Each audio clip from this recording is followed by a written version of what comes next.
In this video, we're going to take a look and see how we can utilize Matlab to be able to graph the areas bound by a curve and a function, and bound by a curve and the x-axis of a function. So it's actually fairly simplistic to do, because all we're going to do is, instead of use plot, we're going to use the area function. All right, so we have this area x comma y function. And so just as a really basic example, let's say we have the function, the quadratic 2x squared plus 1, and we're given the domain 1 to 3. So what we're going to do is we're going to create a row vector from 1 to 3 in increments of 0.01. And then here's our function. And notice right before we go through and do any multiplication, we have to put the dots in there for multiplication. So it's dot times dot exponent. That's because in Matlab, whenever you're trying to raise each of the items within a row vector to a specific power or multiply it by a scalar, then you have to use that dot function. So it's scalar multiplication versus matrix multiplication. And then we're just going to use the area function. All right, so let's take a look at a few examples of going through and doing this for maybe not so mundane sorts of functions. So we're going to go ahead, we're going to write MATLAB code to plot the area bound by the function and the x-axis over the given interval. And we're going to label the graph and the axis appropriately. So let's start off with this animal right here. So we have f of x equals e to the minus x arc sine of x from 0 to 1/2. All right.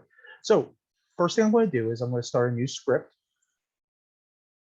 And I'm just always going to start out with CLC and clear all. Right. And then from there, what I'm going to do is I'm going to start writing my code. So let's say x is going to go from 0 in increments of 0.01 to 1/2. Right? And of course, we're going to use a semicolon to suppress the output. Y is going to be equal to exp of -1 dot times x.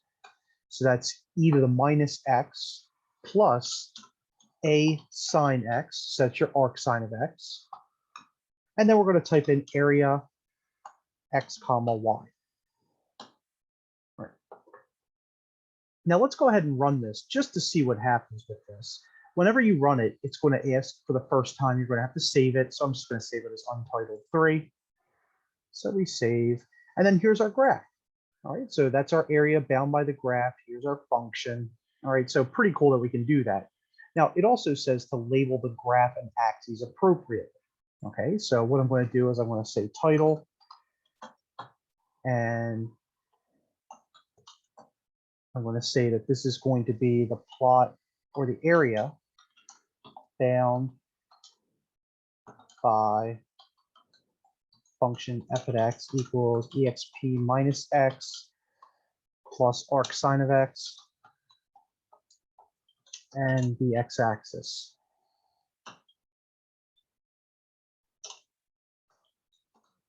And then we're just going to close that with a apostrophe and also a parenthesis. And then I can do x label, and I'm just going to call that the x-axis. And then y label for the y-axis.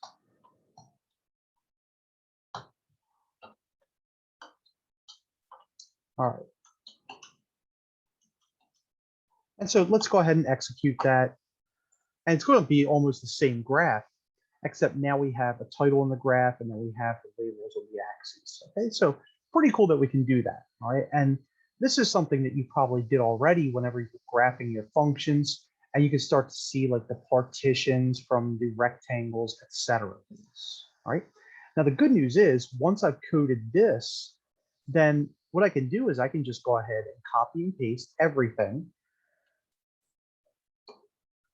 And I can just change everything to be able to get to the other functions. All right. So what I'm going to do is I'm just going to go ahead, change the bounds from 0 to 1 now. All right. So this is problem B.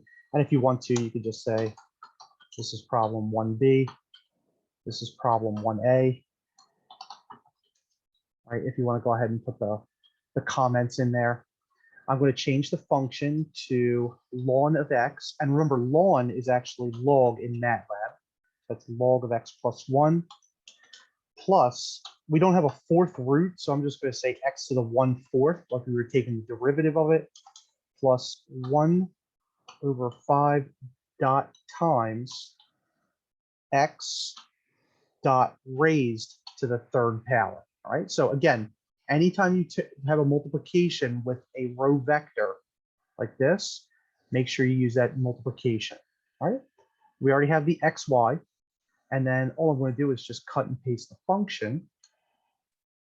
So, and we could just call this g of x if we really wanted to, and just change that.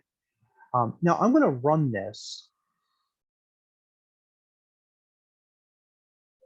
Oh. And there was an exponent error in line 14.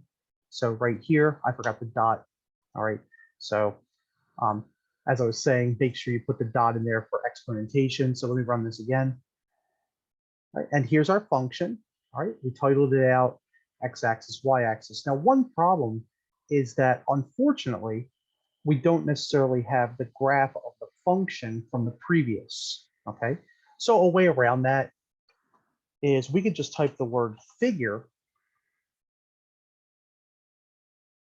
And if we type the word figure, check this out. Then what happens is you can get both of the figures or both of the different graphs on that. All right. And what I could do is I could just type it here. And I can copy and paste once again to get part C. Okay. And so this time, now notice that our bounds for part C, so this is problem 1C, and we have pi fourths to pi thirds. So I'm going to say pi over 4 and pi over 3. Okay.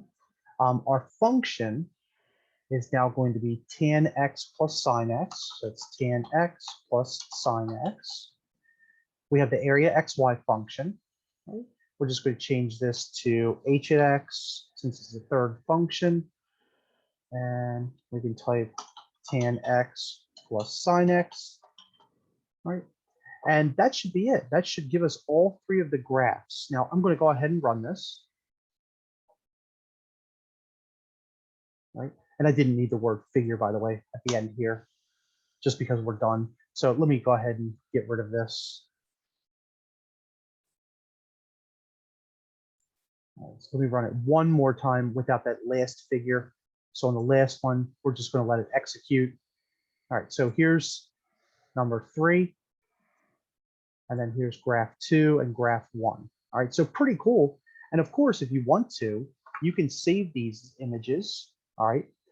And then you can do all kinds of cool things with them. Like if you want to put a legend in there, if you have more than one